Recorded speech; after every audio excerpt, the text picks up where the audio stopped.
오늘은 법원에 제출된 아주 흥미로운 문서, 보정서 하나를 좀 깊이 파헤쳐 보겠습니다. 아, 보정서요? 네. 네네. 이게 파상 절차를 밟고 있는 신청인이 자신의 재정 상태, 특히 이제 현재 사는 집 전세 보증금 같은 자금 출처를 소명하려고 낸 서류인데요. 맞습니다. 법원이 추가 자료를 요구할 때 내는 거죠. 네. 물론 저희가 이제 사건 번호, 2022하단 000000 이런 거나 신청인 OOC 같은 모든 정보는 당연히 익명으로 처리했습니다만 그 내용을 통해서 개인이 법원 앞에서 자기 돈 흐름을 정말 낱낱이 밝혀야 하는구나. 이걸 생생하게 좀 엿볼 수 있더라고요. 그렇죠. 상당히 상세하게 요구합니다. 당신께서도 혹시 이런 절차나 문서에 대해 궁금했다면 오늘 저희랑 같이 살펴보는 이 시간이 아주 흥미로울 겁니다. 바로 시작해 볼까요? 네, 좋습니다. 이 문서는 방금 말씀하신 그 특정 사건, 그러니까 법원이 보정 명령을 내렸을 때 신청인이 답변으로 제출하는 공식 서류입니다. 처음 낸 자료만으로는 좀 부족하거나 법원이 궁금한 게 있을 때 이걸 요구하죠. 그렇군요. 그래서 이 보정서에는 뭐 전세 보증금 출처부터 시작해서 상가 임대차 계약, 또 보험 계약, 증권 계좌 내역까지 여러 항목에 대한 해명이 담겨 있습니다. 정말 많은 내용을 담고 있네요. 그럼 가장 먼저 눈에 들어오는 거 역시 그 전세 보증금 1억 8,900만 원. 네, 금액이 크죠. 네, 꽤 큰 금액인데 이 돈을 어떻게 마련했다고 설명하고 있나요? 그냥 모아서 냈습니다. 이렇게는 안 될 거 아니에요. 그렇죠? 그럼요. 법원은 그 자금의 원천, 그러니까 어디서 돈이 왔는지를 아주 구체적으로 알고 싶어 하거든요. 신청인은 여기서 이제 여러 출처를 제시했습니다. 여러 곳이요? 네. 우선 2020년 2월에 받은 우리은행에서 받은 대출이 한 5,960만 원 정도 있고요. 그리고 그 전에 살던 집에서 돌려받은 보증금, 이게 대략 한 7,900만 원.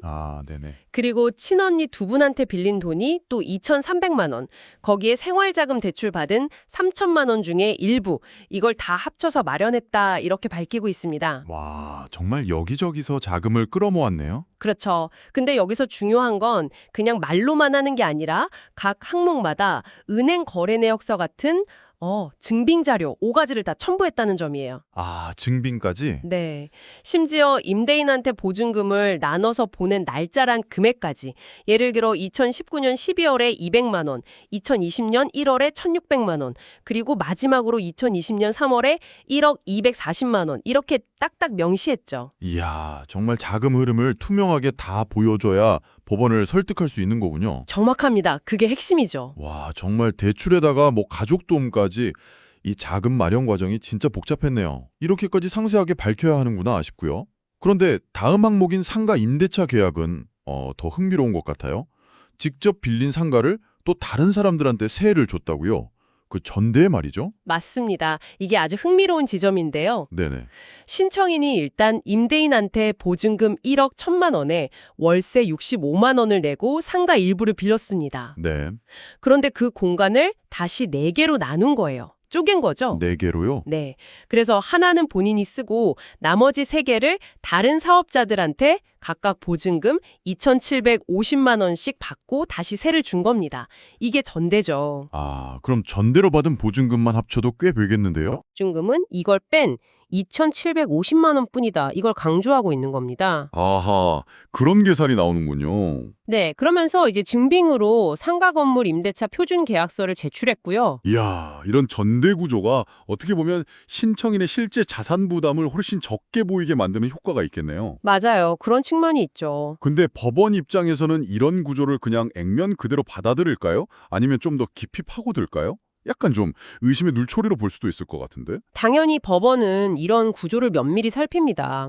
그냥 계약서만 보는 게 아니라 실질적인 자금 흐름하고 부담 능력을 파악하려고 하죠.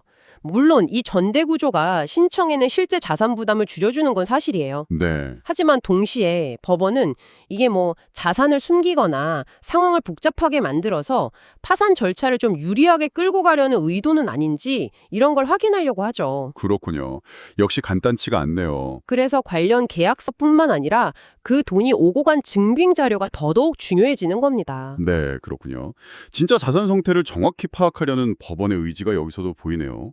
그 외에도 보험 계약이나 증권 계좌 내역까지 제출하라고 했다고요? 이건 또 왜 필요한 거죠? 네, 그것도 다 제출했습니다. 예를 들어 한화생명보험 계약이 2건 있었는데 이 보험료가 신청인 명의의 우리은행 계좌에서 꼬박꼬박 나가고 있다는 사실, 그리고 그걸 증명하기 위해서 과거 2년치 거래 내역하고 또 맨 처음 낸 보험료 납입 증명 같은 걸 제출했죠. 아, 보험료 납부 내역까지요? 네. 그리고 또 신청인 명의의 KB증권 계좌가 있었는데 계좌번호 일부가 249-154-802 이렇게 시작하는 거요. 이 계좌의 잔고증명서와 거래 내역서도 마찬가지로 첨부했습니다. 이야, 어떻게 보면 사소해 보일 수 있는 보험료 납입이나 증권 거래 내역까지 다 요구하는 걸 보면 이 공식적인 재정 소명 절차에서는 정말 그야말로 모든 금융활동을 투명하게 공개해야 하는구나 하는 걸 알 수 있네요. 맞습니다. 숨길 수 있는 게 거의 없다고 봐야죠. 자, 오늘 저희는 법원에 제출된 이 보정서라는 창을 통해서요. 한 개인이 거액의 전세자금 출처부터 시작해서 그 복잡한 상각 전대 구조, 그리고 보험이나 증권 계좌 현황까지 자신의 재정 상태를 얼마나 상세하고 또 철저하게 증명해야 하는지를 같이 살펴봤습니다. 이 이야기가 당신께는 어떻게 다가오셨나요? 역시 파산 같은 이런 법적 절차에서는요, 정말 빈틈없는 문서와 그리고 증빙 제출이 생명이구나 하는 점을 보여주는 것 같습니다. 모든 돈의 출처와 그 흐름을 명확하게 밝히고 그걸 또 서로로 뒷받침해야 하는 거죠. 네네. 사실 꼭 이런 법적인 문제가 아니더라도 평소에 자기 재정 상태를 좀 투명하게 파악하고 관리하는 습관이 중요하다는 걸 시사하는 것 같아요. 그렇죠. 평소에 잘 정리해두면 이런 상황이 닥쳤을 때 훨씬 수월하겠네요. 마지막으로 이런 질문을 한번 던져보고 싶네요. 오늘 저희가 이 보정서의 상세한 내역을 이렇게 들여다보기 전까지 우리가 겉으로 보이는 누군가의 집이나 사업체 같은 것만 보고 그 이면에 숨겨진 대출이라든지 가족 간의 금전거래라든지 아니면 이런 복잡한 전대차 계약 같은 재정적 실체에 대해서 우리는 얼마나 쉽게 단정짓고 있었을까요? 아, 정말 생각해 볼 문제네요. 네, 보이는 것 너머의 그 현실에 대해서 한 번쯤 진지하게 생각해 볼 만한 문제가 아닌가 싶습니다.